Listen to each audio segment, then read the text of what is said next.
Olá pessoal, primeiramente é uma satisfação a gente poder estar aqui na TechField aqui em Botucatu para falar um pouco sobre solo, planta, atmosfera, todo esse complexo para os amigos da Pioneer.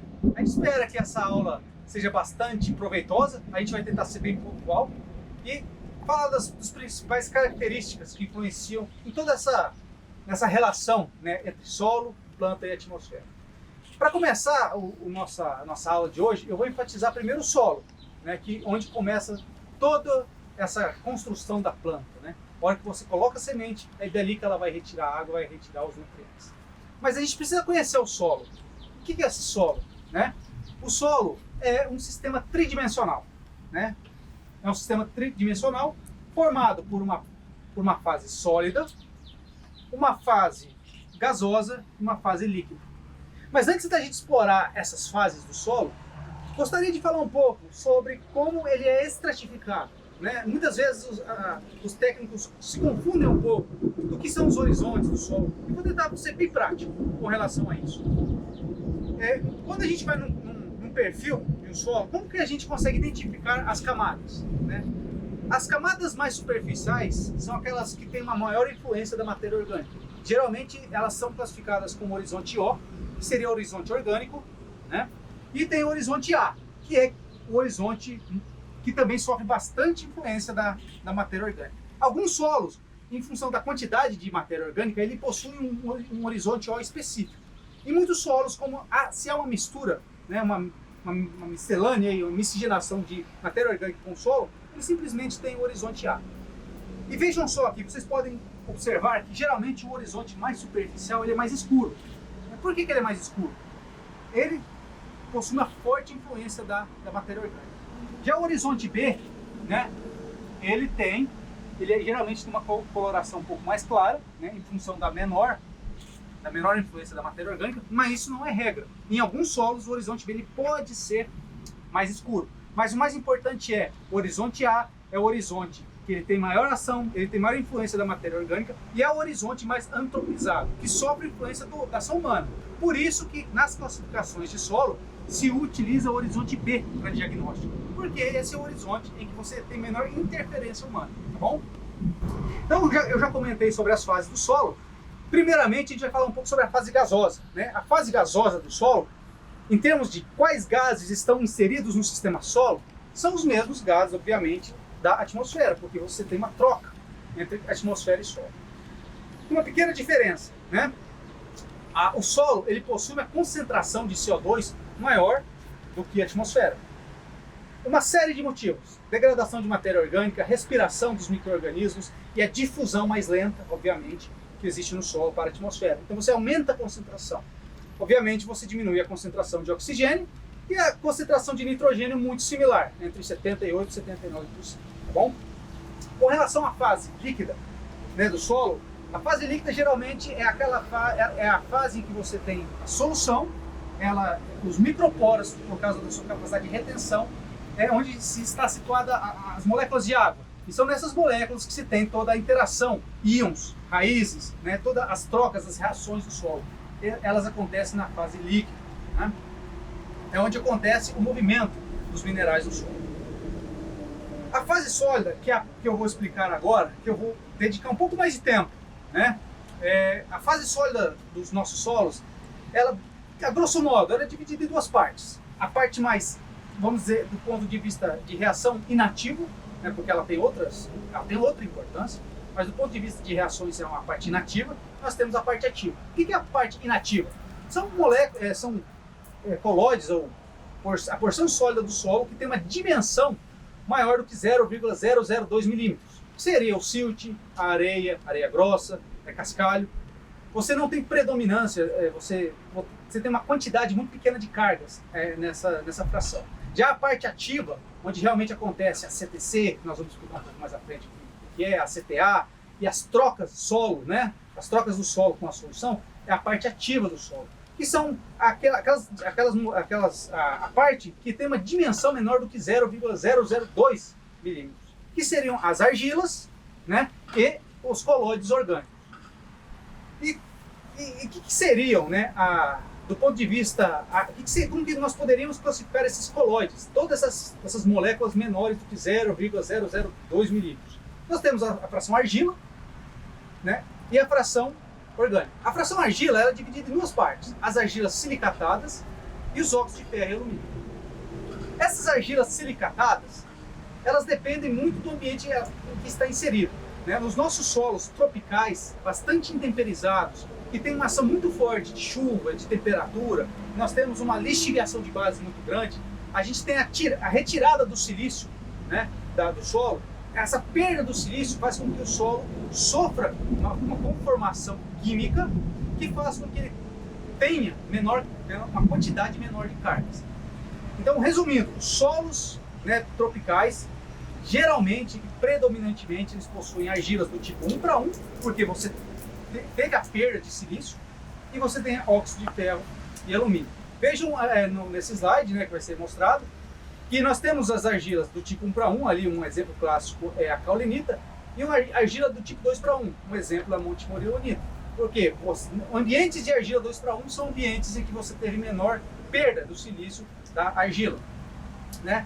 E no caso nosso aqui dos solos tropicais, nós temos uma predominância muito alta de óxido de ferro, óxido de alumínio. Aí, como óxido de ferro, nós temos os exemplos da goetita e a hematita, e óxido de alumínio, a gipsita, boehmita, por exemplo. E a fração orgânica, que é essa fração aqui, ó, está presente predominantemente nas camadas mais superficiais, que é, nas nossas condições, a principal fonte de cargas negativas no solo. E eu vou explicar por quê, tá bom? Então, como que acontece a geração de cargas no solo, pessoal? Como que ocorre? Nós temos dois tipos de carga no solo. Nós temos as cargas ditas permanentes. São aquelas que, independentemente do pH do solo, elas se mantêm constantes. Esse tipo de carga, ela é mais comum em argilas do tipo 2:1, ou seja, nos solos de climas temperados. E como que ocorre essa geração de cargas? Principalmente através da substituição isomórfica. O que é substituição isomórfica? Se a gente pegar o prefixo iso é igual, mórfica, mesma forma. Então quer dizer, se a gente tiver a troca lá na construção do solo, nas reações, né, quando há a formação do solo, se a gente tiver a substituição, por exemplo, de um silício por um alumínio, o alumínio e o silício eles têm uma conformação muito parecida. Mas na hora da cristalização há uma substituição do silício pelo alumínio. O alumínio ele possui uma quantidade de cargas positivas menores do que o silício. Então você vai ter um déficit de carga positiva e você tem a geração de uma carga negativa. Então quando você substitui moléculas de tamanho uniforme, né, de conformação similar, porém de cargas diferentes, a gente tem a formação, né, a geração de cargas. Isso geralmente ocorre nas lâminas de silício. Por isso que nos óxidos e nas argilas do tipo 1:1 nós temos menor quantidade de cargas em função de substituição isomórfica, que são cargas que independem do pH da solução. Nos nossos solos, entretanto, devido às características das argilas, nós temos a predominância do tipo 1:1 e ferro, óxido de ferro e alumínio, que elas são muito dependentes do pH, né, para a geração de cargas. E como ocorre isso? Através da dissociação de hidrogênio das arestas da argila. Nas argilas do tipo 2:1, que tem carga permanente, você tem a argila como um todo com uma grande quantidade de cargas. Durante a formação você tem a substituição isomórfica. Entretanto, nas argilas do tipo 1:1 e nos óxidos, a gente tem aquela formação de carga na aresta, onde tem contato íntimo com a solução do solo e tem as reações de alcalinidade e acidez. Então, quando se tem essa troca, essa dissociação de hidrogênio, nós temos a formação de cargas, como eu vou mostrar aqui no próximo slide. Então, no caso dos óxidos, no caso das argilas, nós temos então a dissociação e a formação de carga negativa. E quando ocorre isso? É geralmente num pH em que você proporciona uma retirada de hidrogênio, né, maior do que a ligação de hidrogênio no solo. O que eu quero dizer com isso? Se nós temos mais retiradas de hidrogênio do que ligação de hidrogênio, a gente tem predominância de geração de carga negativa. Isso ocorre geralmente em pH que nós consideramos ponto de carga zero, ou seja, é o pH no qual nós temos uma dissociação maior de hidrogênio a ponto de formar cargas negativas, como a gente pode observar aqui. Então, o que é ponto de carga zero? A gente escuta muito isso na faculdade, é ponto de carga zero. É aquele pH do solo em que nós temos a quantidade de cargas negativas e positivas geradas de forma igual. Ou seja, nós temos, elas se equivalem, então nós não temos predominância de carga negativa ou positiva. Esse é o PCZ. Então, por exemplo, se o PCZ de um determinado solo é 6, se nós temos um pH menor do que 6, o que acontece? Nós temos o excesso de hidroxila. Essa hidroxila vai se ligar ao solo e vai gerar carga positiva. Entretanto, se nós tivermos um pH acima de 6, nós vamos ter a dissociação desses hidrogênios, eles vão para a solução, reagir com as hidroxilas, nós vamos ter a formação de carga negativa. Mas por que eu estou falando isso, ponto de carga zero? Porque cada mineral tem um ponto de carga zero distinto. Se nós pegarmos as nossas argilas, elas possuem um ponto de carga zero muito alto. Para ela começar a ter sobra de carga negativa, ou seja, uma maior dissociação, ela precisa de um PCZ, ela tem um PCZ alto, então precisaria ter altos valores de pH. Então, aqui nós temos exemplos de alguns minerais do solo, né, de acordo com o PCZ deles. Nós podemos observar que os óxidos possuem um ponto de carga zero muito elevado, ou seja, acima de pH 5, 6, nós vamos ter predominância de carga negativa. Mas vejam os humus, né, que seria uma matéria orgânica. O ponto de carga zero é 2, ou seja, abaixo de pH, acima de pH 2 nós já temos predominância de carga negativa.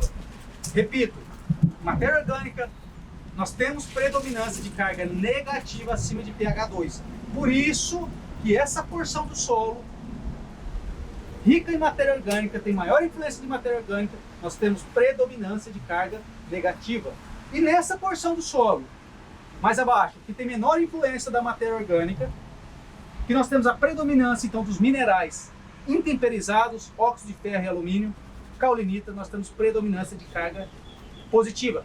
E o que isso gera na prática? Retenção de cátions, cálcio, magnésio e potássio, predominantemente nas camadas mais superficiais, e a percolação de ânions.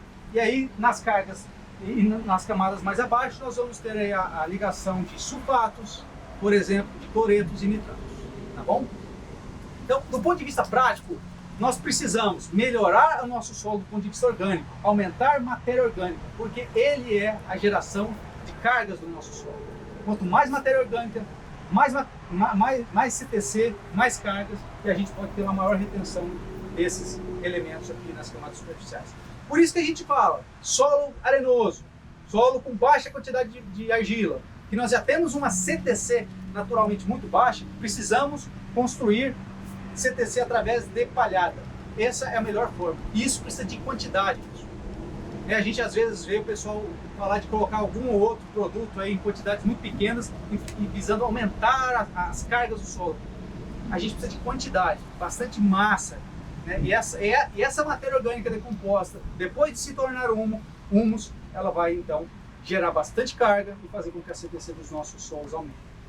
A título de curiosidade, né, olha, para vocês verem, olha a quantidade que um decímetro cúbico de matéria orgânica tem de CTC, de carga.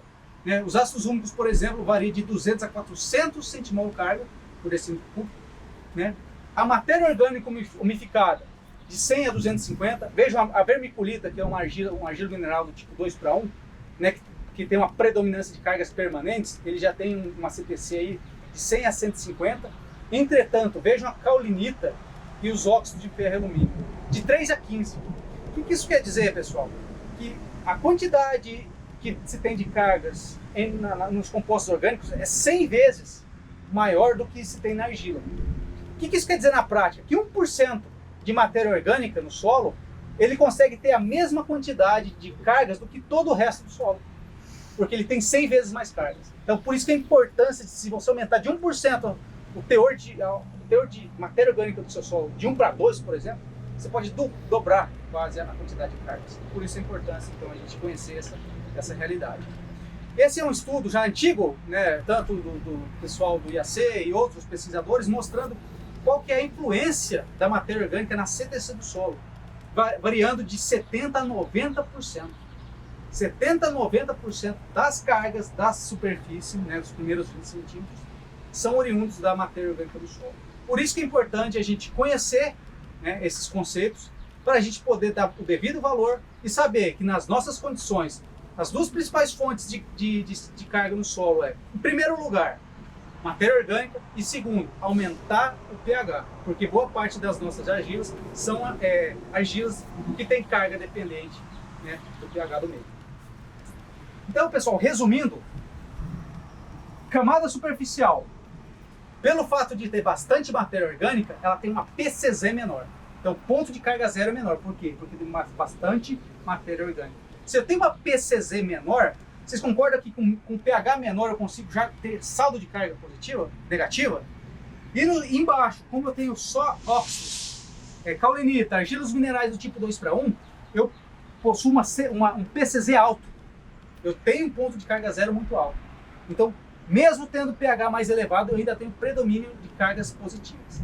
E mais um agravante, geralmente as correções de solo são feitas nas camadas superficiais. Então, o ponto de carga zero é menor em cima, e nós temos a correção de solo em cima, nós temos pH maior em cima. Então, é aqui que nós vamos ter predominância de carga negativa. Embaixo, alto PCZ, baixo pH, predominância de óxidos e dióxido de ferro, alumínio e argilas minerais de tipo 1:1. Então, nós vamos ter uma CTC menor e uma CTA alta. Nós vamos ter predominância de carga positiva. Por isso que nós temos a retenção, geralmente, aqui eu ilustrei dos cátions, né, em cima, e os ânions embaixo. E também nós temos uma maior quantidade de alumínio, porque a correção do solo ela não consegue atingir profundidades maiores, principalmente por questões operacionais.